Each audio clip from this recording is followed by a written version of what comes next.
Le point numéro 11 de ce conseil municipal concerne la cession d'un bâtiment qui est ici 76 rue d'Alsace. Tout le monde le connaît, c'est le CEMOD.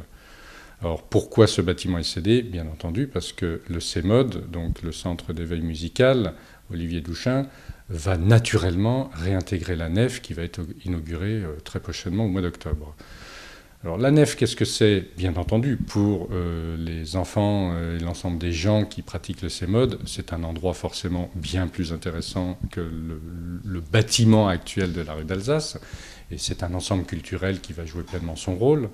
Nous nous en félicitons parce que la nef, c'est le résultat finalement des plans de rénovation urbaine qui ont été initiés, il faut s'en souvenir, par le gouvernement Raffarin avec le ministre de la Ville à l'époque, Jean-Louis Borloo, qui a été poursuivi par le gouvernement Fillon.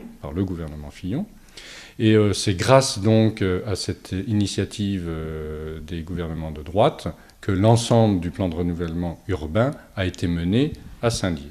Je rappelle que pour la nef, il y a une obligation d'investissement culturel dans les rénovations de ces quartiers. Donc, bien entendu, la nef prend une part tout à fait légitime au sein du quartier de Kellermann. Nous nous en félicitons et rappelons aussi que la ville ne participe pour la nef qu'à hauteur de 20% de l'ensemble du budget. Donc c'est bien le plan de rénovation urbaine mené par les gouvernements précédents qui a permis d'aboutir à l'ensemble de cette rénovation qui, je pense pour l'ensemble des Déodatiens, est considérée comme plutôt un succès. Bien sûr, nous avons approuvé cette vente parce que c'est vrai que quand il y a des bâtiments dans le patrimoine d'une ville qui n'ont plus leur fonction primaire, il faut s'en séparer. Par contre, on peut s'interroger sur la façon dont ça a été fait. Parce qu'en fait, ce bâtiment a été mis en vente à plus de 300 000 € il y a quelque temps.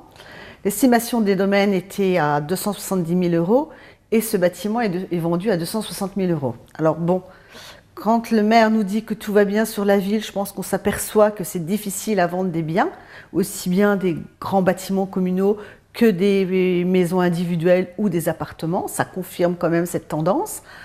On est content quand même que ce bâtiment soit vendu. Par contre, pour sa destination, on a voulu savoir un peu ce qu'il allait devenir. Alors bien sûr, l'investisseur ne veut pas dévoiler son nom, ce qu'on peut tout à fait comprendre.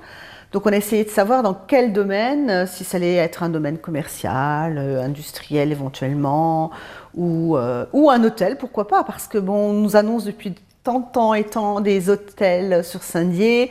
C'était un bâtiment qui aurait pu, comme la Banque de France, avoir un hôtel tout à fait digne de standing, parce qu'en fait, en plus, il y avait un petit espace à côté. Mais non, ce ne sera pas un hôtel. Apparemment, ce sera des logements qui ne seront pas sociaux, donc des logements de parc privé. Donc nous attendons de voir, parce que je pense que sur Saint-Dié, quand même, le parc locatif privé ou social est très important, donc attendons.